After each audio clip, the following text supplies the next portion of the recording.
Goldman Sachs has raised their gold target to $2,900 an ounce by early 2025. Call the proud Americans of the Patriot Gold Group today before it's too late. Mention the Still Report, and you'll always get best in class service from Patriots Protecting Patriots. Patriot Gold Group has the no fee for life IRA, where your IRA or 401k can be in physical gold and silver on qualifying rollovers. Call 888-869-9656 for a free investor guide today.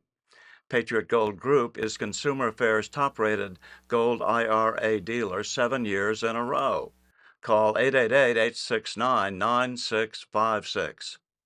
But the truth is that with these weapons, there's nothing the Secret Service can do once an attack is launched. It is physically impossible to shield from some types of pulse energy projectiles. Well, then why are you two still walking around? Well, I survived an assassination attempt on the 9th of November with just a directed energy weapon that nearly knocked me out. So it's just a matter of time, though. Enjoy us while we're still here. Right? Yeah. But the truth is that with these weapons, there's nothing the Secret Service can do once an attack is launched. It is physically impossible to shield from some types of pulse energy projectiles. Okay, So, but let's just not go into that area just because I don't want to tarnish the other stuff that you've been talking about. sure. But with tarnish, if people doubt it, just research there's a market analysis of how many $1 billion the directed energy weapon market is worth. This is not sci-fi weapons. Well, what we need in NSA, and maybe this is where Mike Flynn is going to go. He doesn't have any technical knowledge. He wouldn't know what to do. Yeah. Why? Why wouldn't he get on the He horn doesn't. to you? He's not. Why wouldn't he get on the horn to you and offer you the deputy director? Are you saying you don't trust Flynn? We tried to reach out. We tried to reach out to him, and he wasn't too receptive. He had no interest, basically. Yeah. And we were trying to reach out to him about the assassination attempt stuff, and all these weapon systems and stuff he must know about. It's entirely within his remit. They have already been tested in Iraq. Yeah, the market this year is what, $12 billion? 43 billion. 43? It was 12. Yeah. It's going up. Yeah, all the major arms manufacturers are getting into this game, like Diehl and Rheinmetall, the biggest. So it's a big deal, but let's not even get into that, right? The real issue is that Trump doesn't have any technical appointments, right? All these people say the right stuff and have their heart in the right place, but at some point we need like an extensive technical knowledge, not to be bullshitted by the people you rely on otherwise. Yeah, and you're right though, Bill. Traditionally, the director of NSA is a military guy. Yeah. But that could be changed. I mean, that doesn't have to be that way. That's what we need. I mean, really, at some point, it comes down to actual nuts and bolts and people knowing their shit at that very high technical level. Because the problem is that all his appointments, even if they were perfect, the absolute best in the world, well, as one person heading an organization, there's only so much power you have because you can only rely on the information they give you or the orders that they execute the way you think that they do. Well, but Flynn is a consumer of intelligence. He's not a producer. In other words, he's not really familiar with what it takes to produce intelligence. He's a consumer. He knows what kind of intelligence he can get and where he can get it from, but he doesn't know how it happens. And that's going to be the critical key to be able to get all this criminality in government and all of it.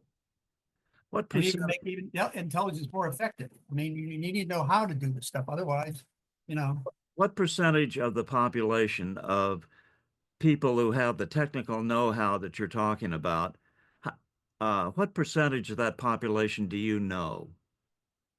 Do you know a percentage of that population? So I could present you with a name and you would say, yeah, that's a good guy. And the ones currently involved, I couldn't. Yeah. There may still be a few of them, but So You how know? how would we find one one of those? Well, I mean, I have passed a few names in. Oh, really? Yeah. We're not sure if those names even arrive at the people who need to hear them though, because passing anything in. You never know. Yeah, the other thing is though, and this is something that's identical at CERN, because the surveillance infrastructure, just like CERN, was built up over decades. Now, when Bill went to the House of Lords, a young female member of the House of Lords, clearly a plant because there are no young women in the House of Lords, right? Voluntarily said, yes, but Mr. Binney, you have been out of this game for decades. So what the hell do you know? Well, darling, in CERN and at any big tech projects, the oldest guys are the most valuable because when you build something, only they understand how shit works. So you just build on top, build on top, build on top. Sometimes the programming languages change. All the core infrastructure written in programming languages I don't even speak, right? And basically, we need the old guys back who still know how this works at the core level, because anything above that can be manipulated.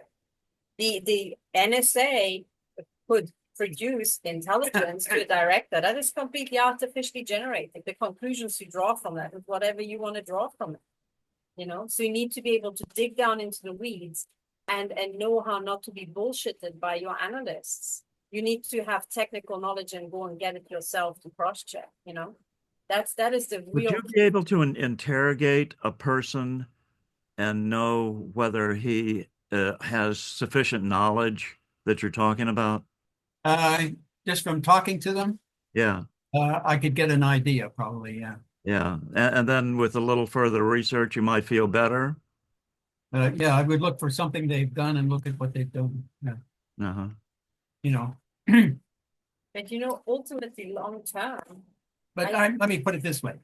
I was in the senior technical advisory panel for the agency, and we did all the senior executive promotions into the flag grades. Uh-huh. And we were looking at all the GS-15s in the entire agency, and another guy, Eddie George, I think it was. What was his name? Eddie George, something like that. He and I were given 1/4 of the population of 15. And we looked through the whole population of 15, all the records, everything they've ever done, and found one person that deserved promotion out of something like 200. One person that you Technical. By this, we were in the tech track promotions, not the management stuff. yeah. Tech track. So you're looking for people who are technically competent. We found one. And it was an old guy, by the way, because he actually did things. By the way, this whole discussion ties in with what's currently raging within the Republicans, because it's just been split into two camps. The Elon Musk is now promoting, I think they're called HB1 or H1B visas to get in basically foreigners for all these high-paying tech jobs that Trump's just trying to repatriate. Meanwhile, the other camp, MAGA camp, says, hey, these were meant to be jobs for Americans. I'm out. An assassin from FedEx has just pulled into the driveway. Let me go. Okay, take your gun. No, I have other ways. Well, we were talking about this technical stuff. One of the things though is long term though, Bill, I really think we need the Bill's way of doing intelligence back, because the second assassination attempt on Trump kind of shows that the sort of open collection and sharing it with people we don't have control over, all our private communications, is an extremely dangerous thing. Because they just pretty much openly tried to kill Trump twice, maybe 3 times, and they would do it, for 5 cents with us, reading the communications. We're just a split second away from an unmanned drone, AI controlled drone, just taking us out because we just said something wrong in the Zoom call. On the other hand, how are we going to secure the nation then going forward? well, that's why that proposal I was making about this technical group going around and then breaking through the classification doors and monitoring all the network logs if somebody was trying to arrange something to assassinate anybody or do anything illegal, those network logs will show it right away, and you can pick it up right after they arrange it. Within seconds. Like Edward Snowden could never have done what he did, if that thing were in place, because we pick him out, actually milliseconds after he started downloading. Speaking of which, can we take a slight diversion here? And that's now in retrospect, what do you think of Snowden having done what he did? Good, Well, bad, ugly, traitorous, of course. well, certainly parts of it he shouldn't have taken out, but the rest of it, I mean, was pretty much a public service.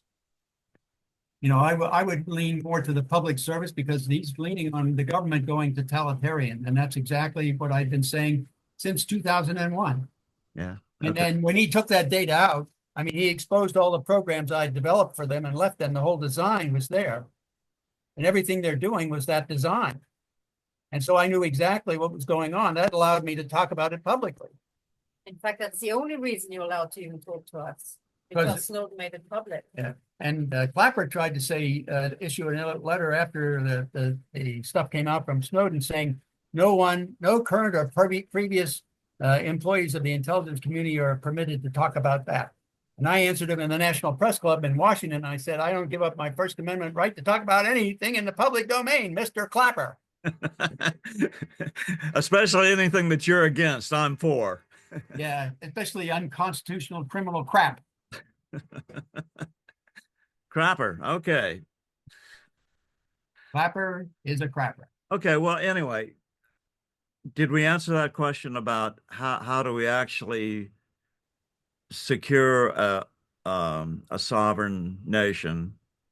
Yeah, well, that was the proposal I was putting in to have this group, and have it report not just to the administration, the president, but also to the courts and to Congress. So if you have those multiple avenues of responsible reporting, no one area can stop it. But So- also, I would like to remind, I mean, at the moment, NSA collects everything, stores everything openly, and the thousands of NSA analysts, unvetted, can just rummage through. So it's more a control file generation machine. The model that Bill had operational was that the entire thing was encrypted, so not even the analysts knew who the hell it was, unless they specifically got a specific court order, because they found evidence of wrongdoing, and then it could be decrypted. So in other words, these people couldn't have spied on the Steve Witkoff, Donald Trump conversation and planted the assassin, because they wouldn't know it's Steve Witkoff talking to Donald Trump. And in the first place, we wouldn't have taken the data in because we had filters up front based on deductive, inductive, abductive logic, syllogisms that would argue and get rid of data. You wouldn't even take it in. Wouldn't have it. So you wouldn't have it to abuse. Yeah. And you're talking about a court order from a certain court that has proven itself to be rather illegitimate in the past decade. But as Bill said, they wouldn't have the data either. They wouldn't have the data. Well, then how would they make a decision, an informed decision? Because the deductive, inductive, abductive stuff would have gotten everything they needed to make decisions on anything that was relevant against illegal or criminal activity anywhere in the world. So basically, you do have a plan that, if implemented, could secure and actually pay attention to players. The trick is to make it last through many administrations. That's why you have to have multiple areas of reporting to the Congress, the courts, and to the administration. Otherwise, if you just allow it to be in the administration, they can shut it off anytime they want.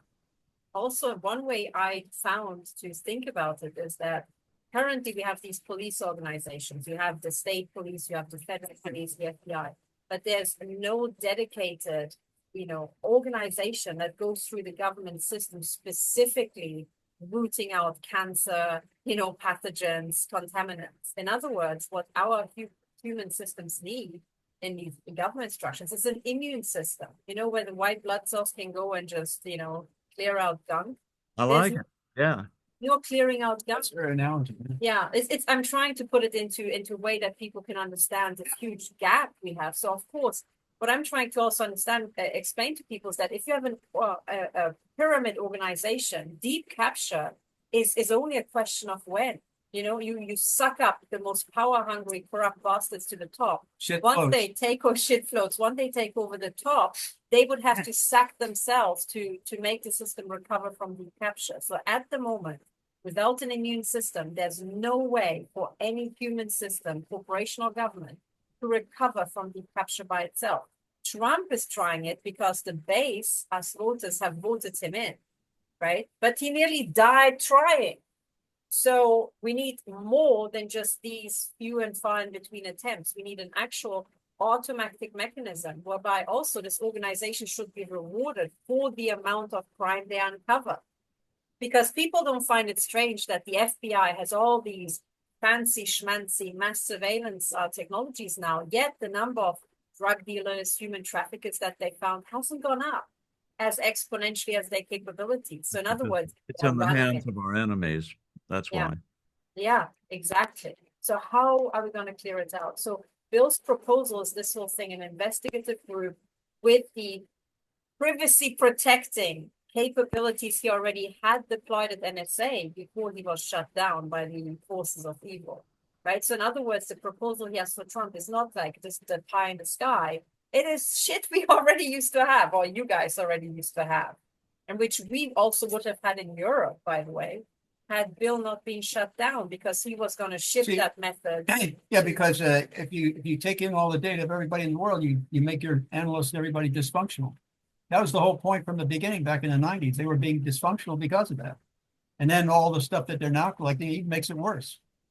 They're becoming a forensics organization. You know, it's a policing job. After the crime, they look.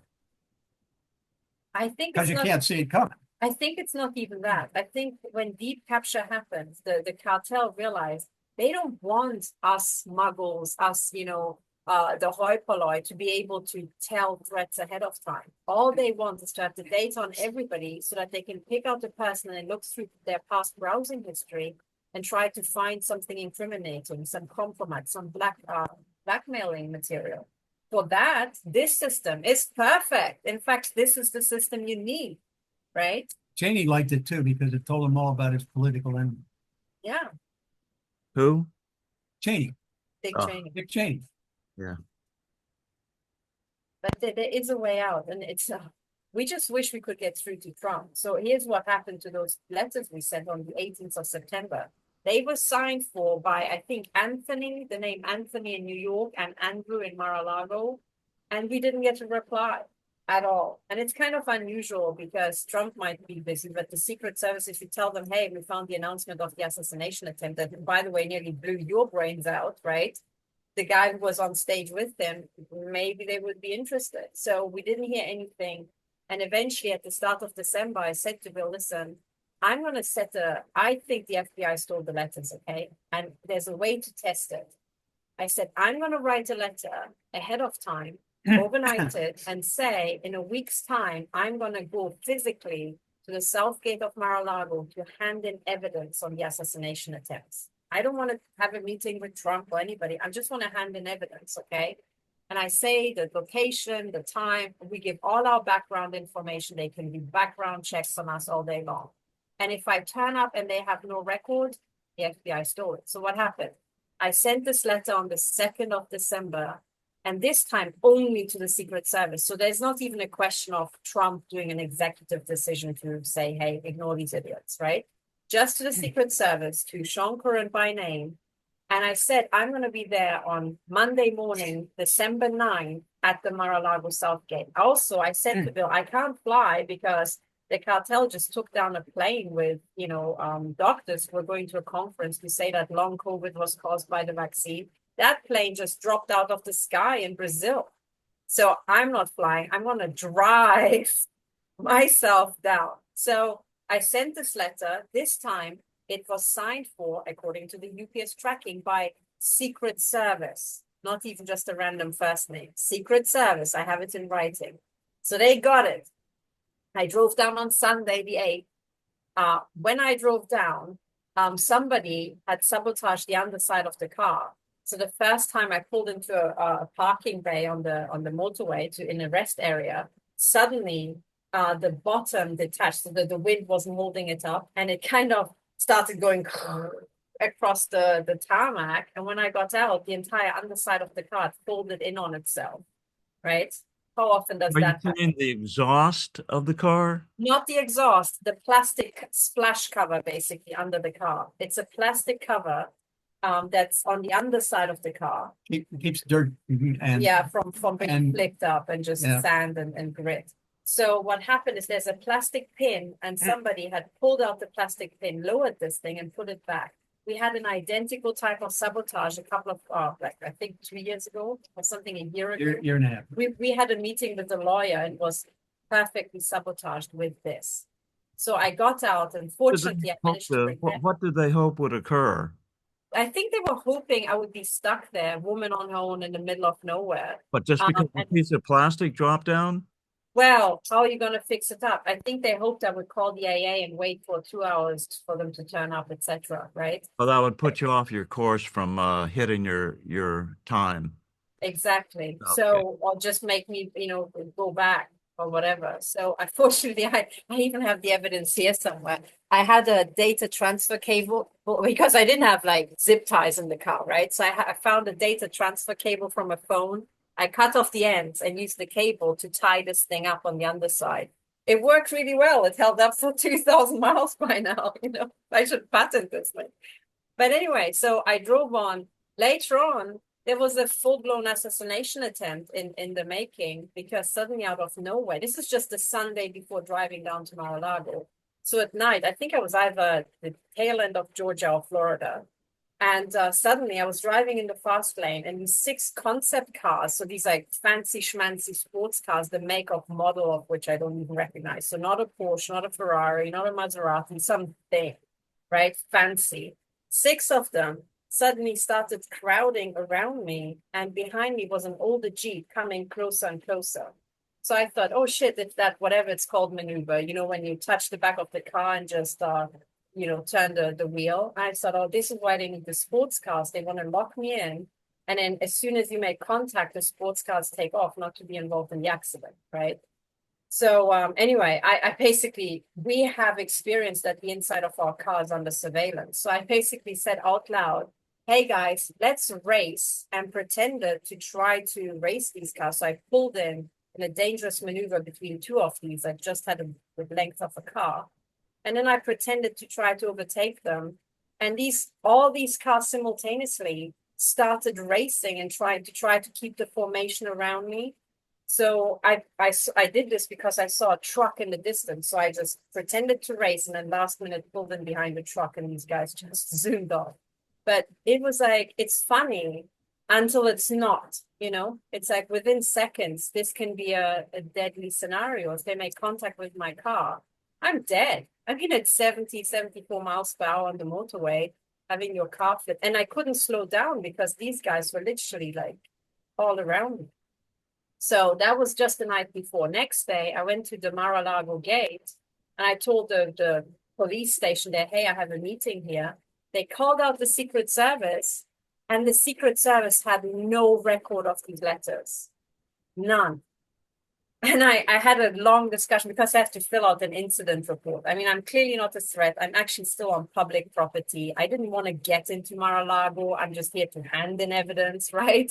Public service. Well, what can you say against me?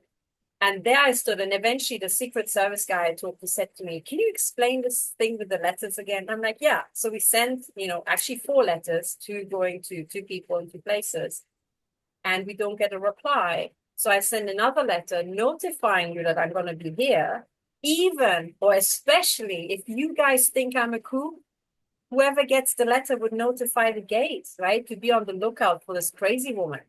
And yet you weren't warned. You had no freaking clue, right? So he said, oh, so this letter and this trip was really and I said, yeah, a trap. So he said, well, I'm certainly looking for the letters. I'm going to look for the letters. And Well, they've said, got some extra stars besides your name now. Hey, But basically what I said to him, and this is important, he said, okay, I'm going to look for the letters. We said, no, you're going to do more than that. You're going to make it your personal responsibility to find the letters and either give them personally to Sean Curran and Trump or personally tell them that these letters disappeared. Right? And I said, if you delegate this or pass it up the ranks in a situation of deep capture, the higher you go, the more corrupt it gets. So you do it, right? Promise me, you do it. And we knew He who said, was okay. at the top of the Secret Service pile up by then. Yeah, but what happened is that this was Monday the 9th, and next day Christopher Wray resigned by himself.